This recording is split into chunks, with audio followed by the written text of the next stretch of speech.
जय गुरुदेव। परम पुरुष गुरुदेव जी, जय गुरुदेवय नाम। अलख यगम की पार में स्वामी तुम्हें प्रणाम। कोटि कोटि करूं वंदना, अरब खरब प्रणाम। चरण कमल बिसरू नहीं, जय गुरुदेव नाम। सत महल में सरंगी बाज रही, सत महल में सरंगी बाज रही, बाज रही, बाज रही। सत महल में सरंगी बाज रही। काहे के ताना काहे के भरनी, काहे के ताना काहे के भरनी। काहे के गुटका लाग रही, सत महल में सरंगी बाज रही, सत महल में सरंगी बाज रही। केहू गावे केहू बजावे, केहू गावे केहू बजावे। कौन सुहागिनी नाच रही, सत महला में सरंगी बाज रही, सत महला में सरंगी बाज रही। इंगला पिंगला ताना भरनी, इंगला पिंगला ताना भरनी। ज्ञान के गुटका लागी रही, सत महला में सरंगी बाज रही, सत महला में सरंगी बाज रही, सत महला में सरंगी बाज रही। केहू गावे केहू बजावे, केहू गावे केहू बजावे। कौन सुहागिनी नाच रही, सत महला में सरंगी बाज रही, सत महला में सरंगी बाज रही। ब्रह्म गावे पर ब्रह्म बजावे, ब्रह्म गावे पर ब्रह्म बजावे। सूरत सुहागिनी नाच रही, सत महला में सरंगी बाज रही, सत महला में सरंगी बाज रही। कहें गुरुदेव सुना सभी प्रेमी, कहें गुरुदेव सुना सभी प्रेमी। सूरत सुहागिन निज घर जाय रही, सत महला में सरंगी बाजे रही, सत महला में सरंगी बाजे रही। मालिक इस बात को समझा रहे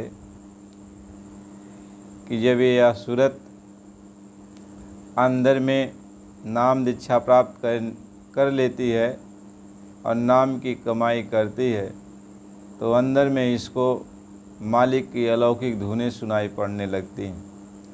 अपने घर जो सचखंड नामी धाम में 10 राग रागिनियाँ हमेशा जो बजती रहती हैं वो सुनाई पड़ने लगती हैं। जब ये 10 राग रागिनियाँ सुनाई पड़ने लगती है तो ये मन मस्त हो जाता है, मन सुन करके विध जाता है और मन की भाग दौड़ बंद हो जाती है। अब मन एक क्षण के लिए बाहर भटकना नहीं चाहता, बाहर नहीं दौड़ना चाहता है, हर पल वो जो है शब्द का रस पान करना चाहता है। और जब तक कि मालिक की अलौकिक धुनें सुनाई नहीं पड़ती तब तक कि मन भ्रमता है, मन भटकता है। और जब धुन मिल जाती है तो मन रसिया हो जाता है, उस धुन को सुनने में ये मन रसिया हो जाता है और ये बार बार जो है उस धुन को सुनने की कोशिश करता है। हमेशा ये मन भजन में लगना चाहता है।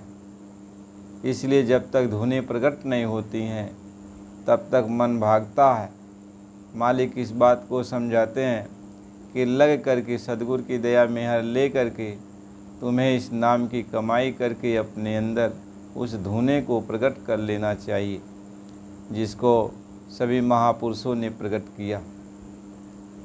ये धुन है जो हर तरह से सुख और शांति देने वाला, परमानंद की प्राप्ति देने वाला, सारे दुखों का निवारण करने वाला वो मालिक की अलौकिक धुनें हैं। वह अलौकिक धुनें हर समय बजती रहती हैं और हमेशा जो है जीवों को रस आनंद प्रदान करती रहती हैं। ये शब्द की अलौकिक धुनें यदि एक क्षण के लिए बंद हो जाएं तो सब कुछ खत्म हो जाएगा। इसलिए सारे ब्रह्मांड में शब्द के ही बल पे सारे ब्रह्मांड टिका हुआ है।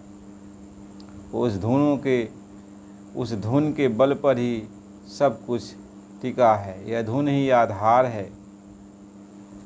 जब वो अलौकिक धुनें सचखंड नामी धाम से चलती हैं तो वहाँ जो है जब चली वो तो सतलोक से जब नीचे उतरी तो प्रत्येक मंडल में आई और वहाँ उस मंडल की बनावट के अनुसार धुन जो उत्पन्न हो रही है अलग अलग सुनाई पड़ने लगती है।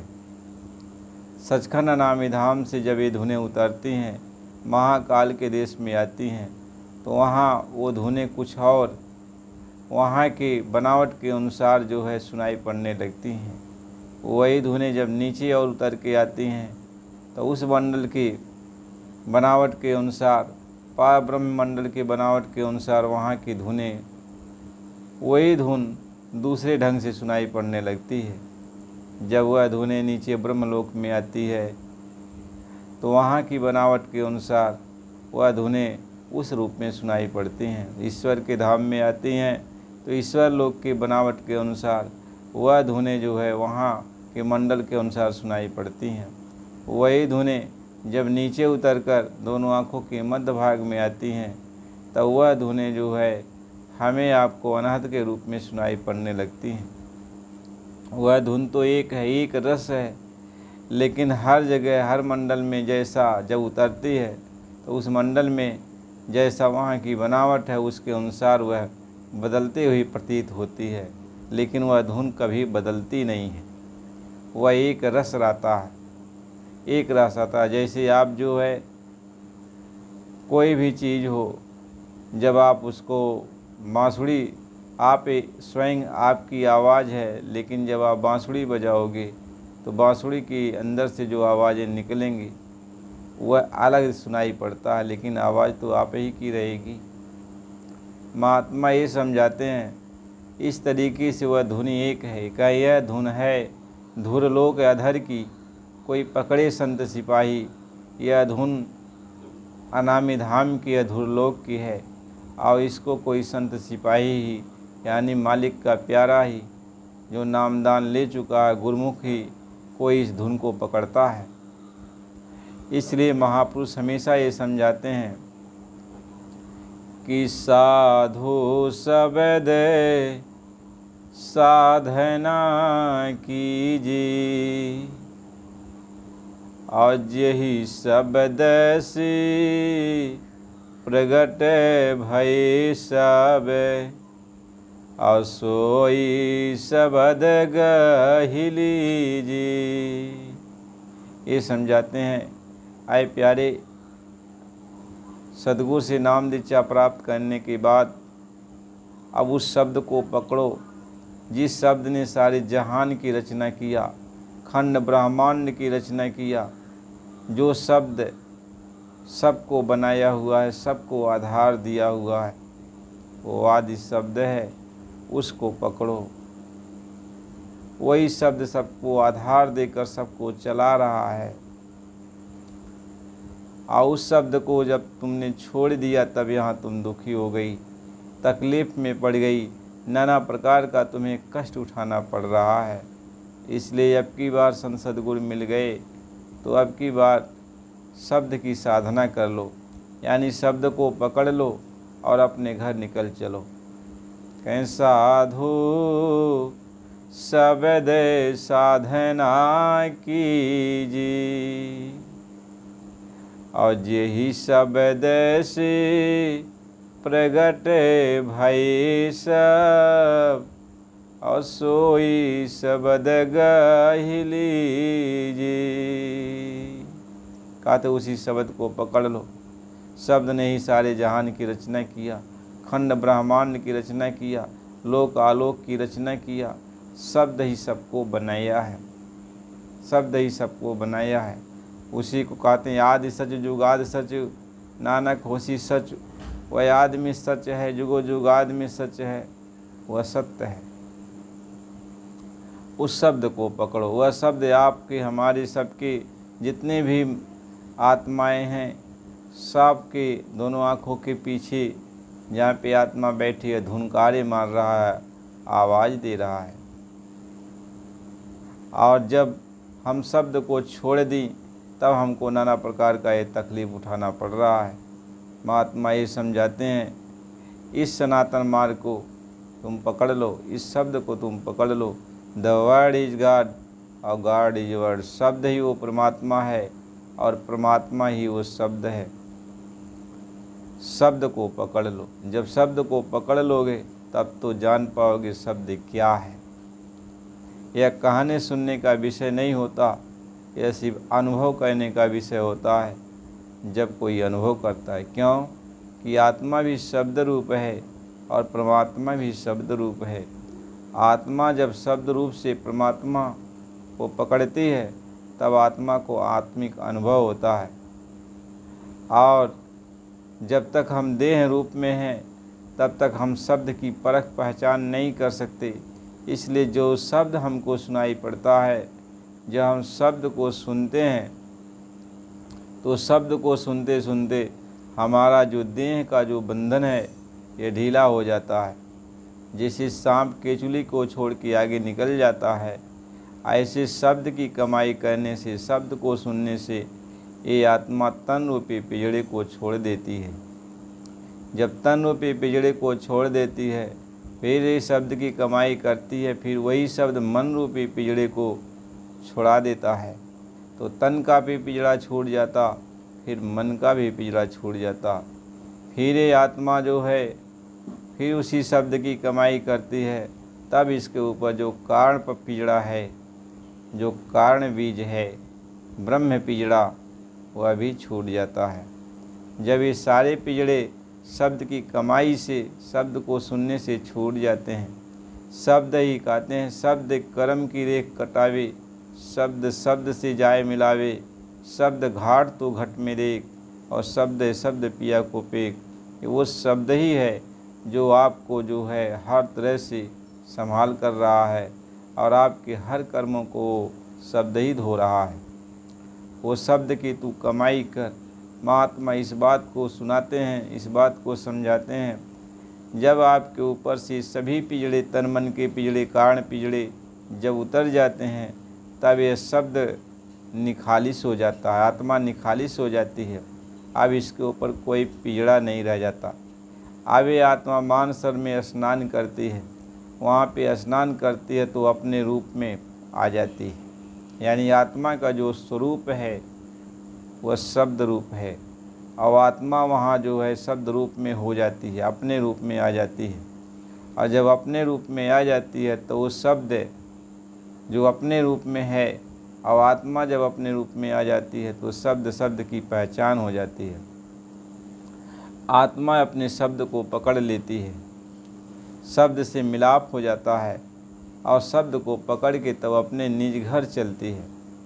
अभी तो ये आत्मा, शब्द जो है आत्मा को खींच रहा है, अभी खींच रहा है, तन मन के पिजड़े से निकाल रहा है, शब्द सुना सुना करके पिजड़े से निकाल रहा। जब निकाल करके निखालिस कर देता है, सारा पिजड़ा खत्म उतर जाता है, तब आत्मा मानसरोवर में स्नान करती है, अपने स्वरूप में आ जाती है, यानी अब शब्द रूप हो जाती है। और जब ये शब्द रूप हो जाती है आत्मा, तब शब्द स्वरूपी उस परमात्मा से मिलाप हो जाता है।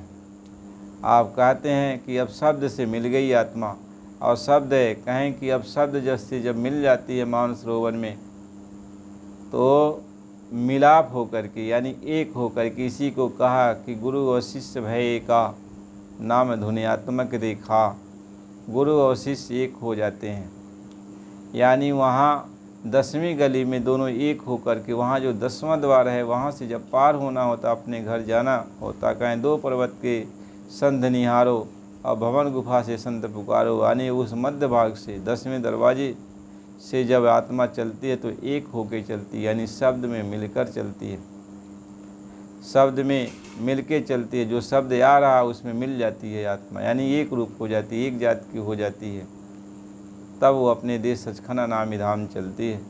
इसलिए कहा कि महाशून्य सिंध बिस्मी घाटी, और बिन सदगुर पावे नहीं बाटी, और ब्याघर सिंह सरब बहु काटी, ता सहज अचिंत पसारा है। कहते वह महाशून्य का जो मैदान है, वह जो है बहुत बड़ा मैदान है। वहाँ तो इतना प्रकाश है कि आत्मा का प्रकाश 16 सूर्यों के बराबर होते हुए भी आत्मा उस प्रकाश के सामने उसकी आंखें बंद हो जाती हैं। जब ये आत्मा शब्द रूप में हो जाती है और गुरु के अंदर समा जाती है, तो गुरु का ताकत मिल जाता है, यानी वह गुरु स्वरूप बन जाती है। गुरु की सारी शक्तियाँ आत्मा के अंदर आ जाती है।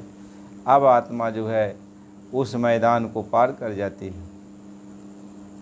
इसलिए शब्द क्या है ये तभी समझ में आता है जब आत्मा के ऊपर लगे हुए सारे गिलाफ उतर जाते हैं।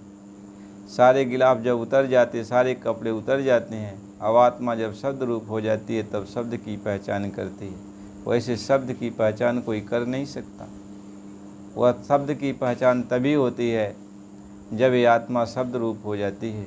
इसलिए महात्मा कहते हैं कि बच्चा, जो शब्द सुन तुम्हें सुनाई पड़ रहा है उसको तुम सुनो।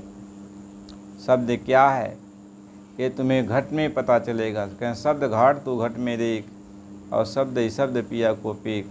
तो शब्द का घाट, जहाँ ये घाट, जिस घाट पे शब्द उतर रहा है उसको तुम पकड़, और पकड़ के तू आगे बढ़। जब तेरे ऊपर से सारे मैल उतर जाएंगे, साफ हो जाएंगे, आत्मा निर्मल हो जाएगी, तो शब्द की पहचान हो जाएगी। तब शब्द प्रकट हो जाएगा, शब्द स्वरूपी मालिक प्रकट हो जाएगा, और आत्मा अपने स्वरूप में आ जाएगी। कहें मैं पिया मोर अनूप रूप पिया में गई, दर्श एक ही नूर सूर सुत से भई। तब ये आत्मा शब्द में समा जाती है। कहें सूरत समानी शब्द में ताको काल न खाए। अब ये सूरत शब्द में समा जाती है, शब्द में समा जाती है, शब्द का रूप बन जाती है। इसी को महात्मा ये समझाते, जाप मरे अजपा मरे, अनहद हूँ मर जाए, और सूरत समानी शब्द में ताको काल न खाए। यानी जब वो संत सदगुरु यहाँ पे आते हैं तो 5 नाम के, यानी सद्गुरु दीक्षा देते हैं कि 5 नाम का तुम जाप करो। जब जाप करोगे तो मालिक की दया लगे हो जाती है। दया कृपा से अंदर में अनाहत धुन सुनाई पड़ने लगती है। जब अनाहत धुन को तुम पकड़ लोगे तो अनाहत धुन तुमको जो है स्तन के पिंजड़े से निकाल देता है। फिर अंदर में जो है वो ईश्वर की धुनें सुनाई पड़ती हैं। ईश्वर की धुनें तुम्हें मन के पिंजड़ों से आज़ाद और सूक्ष्म के पिंजड़ों से आज़ाद कर देती हैं। फिर ऊपर ब्रह्म की धुनें सुनाई पड़ती हैं। ब्रह्म की धुन से आप जो है कांड पिंजड़े को छोड़ देते हो। फिर ऊपर अपने घर की 10वें द्वार की जो है धुनें सुनाई पड़ती हैं। वह धुन जो है आत्मा को खींचकर मानसरोवर में ले जाके आत्मा को स्नान कराती है। अब आत्मा शब्द रूप हंस रूप हो जाती है, शब्द रूप हो जाती है। और वहाँ जो है गुरु यानी वो शब्द भी है, शब्द रूप है, अब प्रकट हो जाता है, वहाँ मिलाप होता है। महात्मा ये समझाते हैं, वहीं से कहें विरह की आग जब भड़की, दूर कर जगत की काई, लगा लो लगन सद्गुरु से मिलो फिर शब्द लौलाई। छूटेगा जन्म और मरना अमर पद जाए तू पाई, भाग तेरा जगे सोता नाम और धाम मिल जाई। कहते हैं जब तक संत सद्गुरु नहीं मिलते हैं तब तक ये काम नहीं होता, तब तक आत्मा शब्द में नहीं समा पाती। क्योंकि सद्गुरु जो आते हैं वह शब्द स्वरूपी होते हैं। वो यहाँ पे हमें आपको समझाने के लिए वो सद्गुरु हमारे जैसा रूप बना के आते हैं, हमारे जैसी बोली भाषा में आकर हमें आपको समझाते बुझाते हैं, प्यार मोहब्बत देते हैं, सत्संग सुनाते हैं, हर तरह से दुलार प्रेम देते हैं, ढाढ़स बधाते हैं और अपने घर चलने के लिए हमारे आपके अंदर एक उत्साह भरते हैं, उमंग भरते हैं। हमारे आपके कर्मों को धोते हैं। हमारे आपके कर्मों को धोकर सद्गुरु जो है उस नाम की जहाज़ पे बैठाते हैं कि यानी अब नाम को पकड़ लो। इसलिए महापुरुष समझाते हैं कि शब्द शब्द पौड़ी में रची और चढ़ चढ़ पहुँचो नगरी सच्ची। मैं शब्द की सीढ़ी लगाई बच्चा तुम्हारे लिए, और इस सीढ़ी पर तुम चढ़ जा और चढ़ करके धीरे धीरे अपने घर निकल चलो। और यहाँ हम वाद विवाद में फंस जाते हैं। शब्द क्या है, अना शब्द क्या है, अजपा जाप क्या है, और सार शब्द क्या है, सार नाम क्या है, इसके भेद इसमें हम उलझ जाते हैं। ये नहीं आपको मालूम। जब सद्गुरु मिल जाता है तो वो जाप करने की विधि बता देता है। यानी आपको इस बाहर के बंधन को काटने के लिए वो गुरु भक्ति कराता है, सेवा कराता है, नाम जाप की विधि को बताता है, प्रभु के नाम का जाप कराने की विधि, जिससे कहते जो बंधन जहाँ का है वह बंधन उन्हीं के नाम से कट जाता है।